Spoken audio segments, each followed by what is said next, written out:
So here we are again with another Steve Gadd lick. It wasn't really intentional, like it wasn't on my schedule really, but I was kind of thinking about it, and I already covered two of them. So I figured, you know what?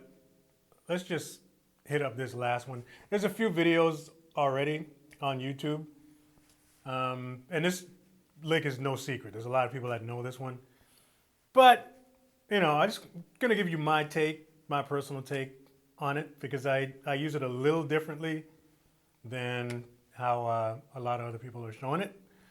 So yeah, man, I just thought I'd give you my sort of take on it. I'm gonna show you three different ways or three different variations that you can orchestrate this thing, just to give you some ideas and stuff, and then, you know, show you how you can practice it, and then let you loose.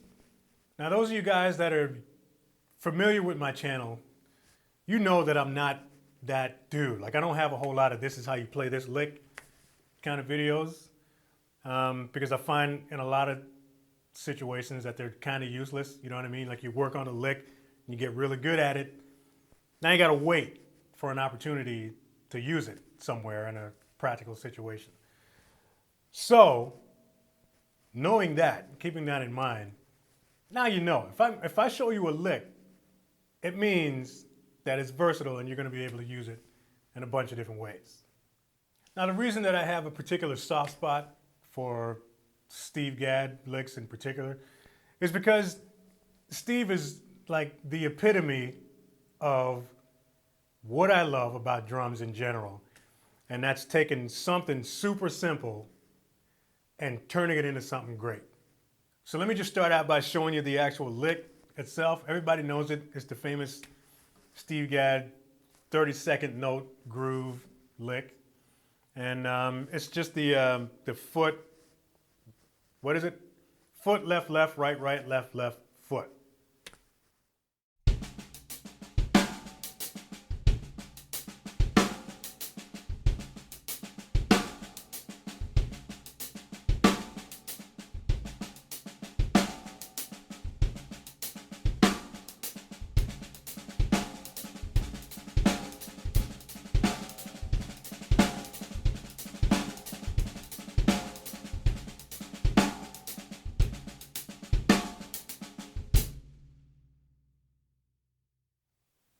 So I'm sure we've all seen that lick and probably practiced it and got pretty good at it.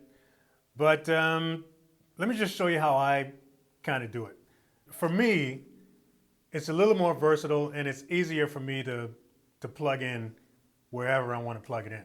So it's the exact same thing, but instead of starting with the foot, I start with the right hand and put a nice strong accent on it. And that looks like this.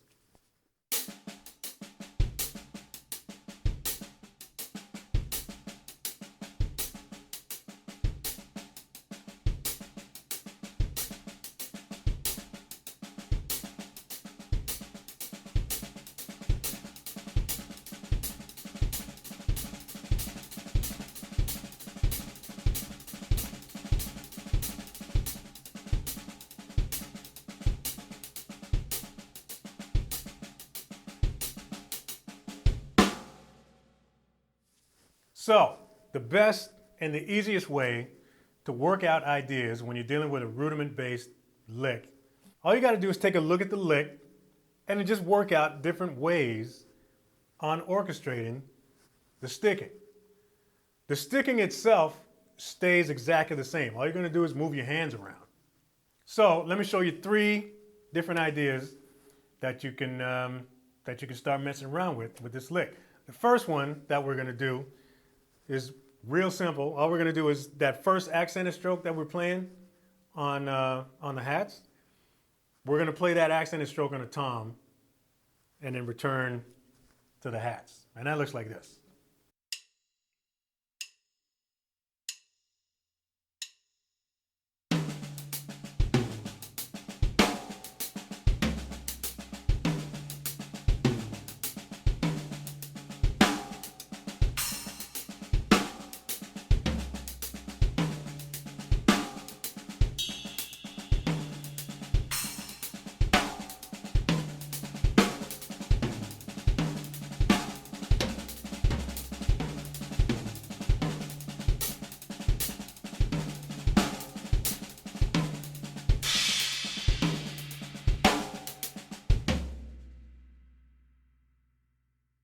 second idea that we're going to do is we're just going to take, instead of that first accented stroke, now we're going to take the double that we're playing with the right hand and play the double on the toms in return to the hats, and that looks like this.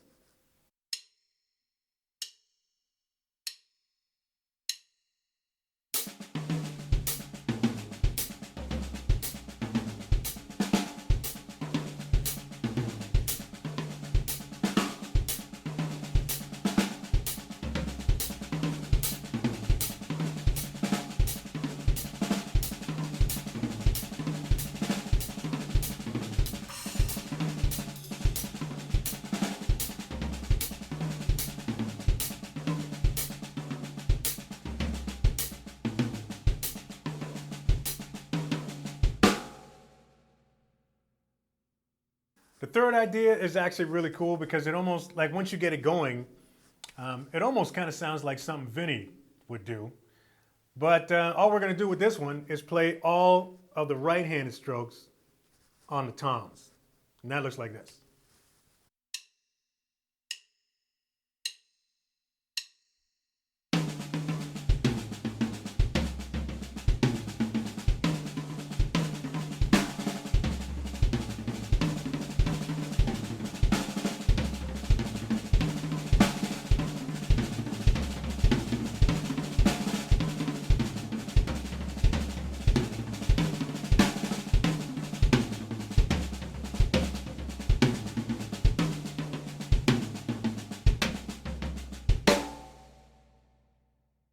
So that's all there is to it, man. That's one of the best ways to build up your vocabulary, work on new fill ideas, anything like that. Just take any kind of rudiment-based lick, take a look at the sticking, and then just start spreading it out. If you focus on the drums that you're hitting, you're probably going to get a little mixed up. So don't worry about the drums. The drums aren't important. Whenever you're working on any kind of lick like that, focus on the hands, all right? The hands come first because the sticking, like I said before, the sticking never changes. Regardless of whether you play it on the kit, sticking never changes. So, you know, it's the voicings that you're using that bring the lick to life. And there's a million different combinations that you can do if you just keep the sticking the same and move your hands around. So by the time you get to the second idea with this type of thing, your mind is going to start racing and you're going to start to come up with a lot of your own ideas. It just kind of opens up a door to a bunch of different possibilities. And now you can sit here and start to work out all kinds of different licks on your own just based on that particular sticking pattern. So after you've messed with all three of those ideas, then you can start mixing them up. That's the next step, right? Because the end goal with this is improvisation. You don't want to have a whole bunch of pre-canned, premeditated licks in your head, right? You want to just be able to let them flow, you know, right out of your hands without too much thought ahead of time. And you just want to be able to improvise freely. So again, just focus on the hands, all right? Just focus on that particular sticking pattern that you're doing, and then just move the pattern all over the kit and see what you can come up with.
That is how you teach yourself how to play drums. Have some fun with it. You're going to be able to use this in a whole bunch of different ways. Don't forget to tell people where you learned it. Like, subscribe. See you next video.